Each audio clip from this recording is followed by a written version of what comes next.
à tous. C'est après une excursion dans mes terres natales que je vous retrouve pour la lettre 49.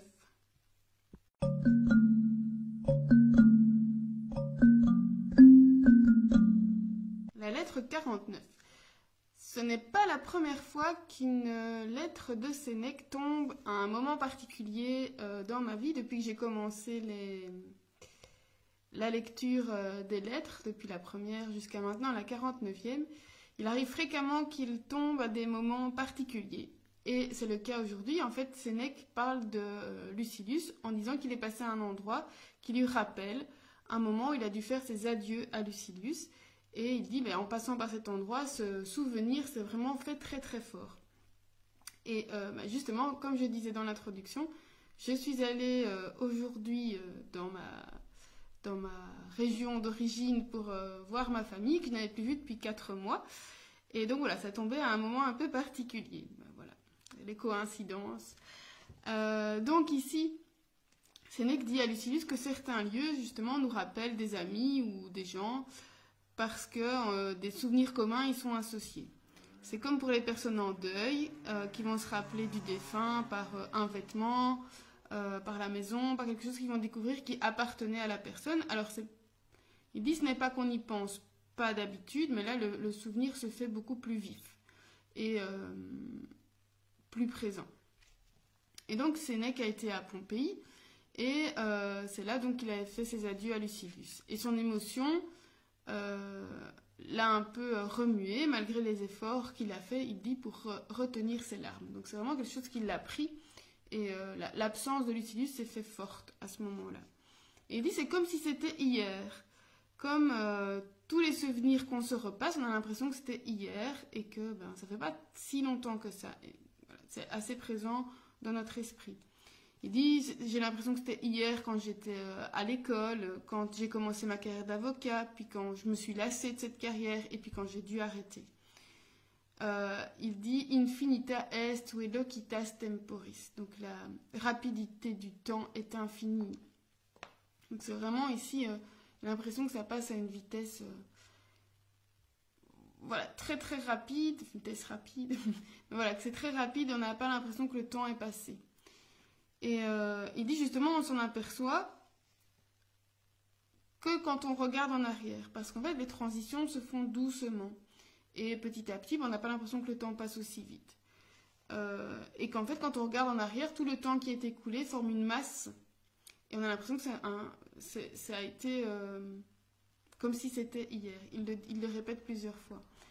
Et en fait, notre existence, si on regarde en arrière, pour lui, à l'échelle, ne constitue qu'un petit point, un temps vraiment tout petit. Mais en fait, la nature nous le fait paraître plus long parce qu'elle l'a découpé. Elle l'a découpé en tranches. Donc on a d'abord le premier âge, puis la jeunesse, puis la pente de la jeunesse vers la vieillesse, puis la vieillesse elle-même.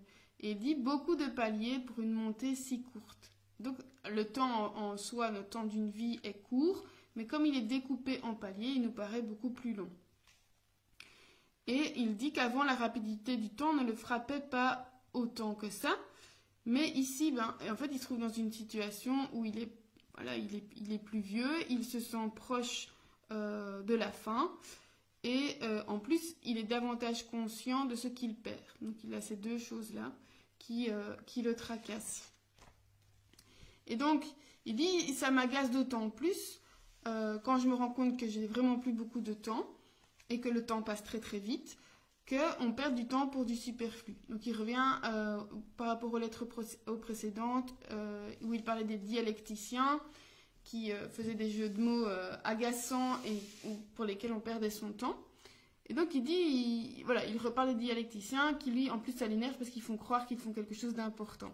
Il dit on peut y jeter un œil, juste un regard pour se rendre compte vraiment de ce qu'ils font, mais juste un regard sans s'y attarder.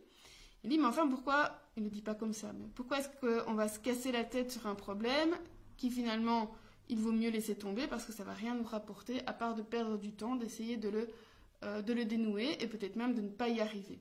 Et on aura perdu du temps pour rien. Il dit comme si nous n'avions rien à craindre et nous pourrions donc perdre notre temps. Et même mais ici, pardon, nous ne l'avons pas. C'est comme si l'ennemi était derrière nous, en train d'attaquer la ville, et que tout le monde autour de moi était en train de se préparer à se défendre, et que moi, j'étais là, assis au milieu de la bataille, en train de poser des bêtes questions. Et là, il revient à ce dont j'ai parlé il y a 3-4 lettres, je pense, avec l'histoire du cornu. Donc, il serait assis là, en plein milieu de la bataille, en disant tu as ce que tu n'as pas perdu. Or, tu n'as pas perdu de cornes, donc tu as des cornes. Et il dit, si tu me vois perdre du temps à faire des idioties pareilles, tu peux me traiter de fou. Il dit, moi, c'est comme si j'étais en guerre, comme si j'avais un siège à tenir. Et ici, l'ennemi ne vient pas de l'extérieur, parce que là, je pourrais encore mettre un rempart entre nous, mais l'ennemi vient de l'intérieur. C'est la mort qui me guette. Et la mort me suit, et la vie me fuit. Et là, il demande de l'aide à Lucilius. Il dit, aide-moi, exhorte-moi contre ce qui est difficile. Fais en sorte que je ne fuis pas la mort et que la vie ne m'échappe pas. Donc l'inverse de ce qu'il disait juste avant. Enseigne-moi que la durée de la vie n'est pas ce qui compte et que souvent, on peut avoir vécu longtemps sans avoir guère vécu.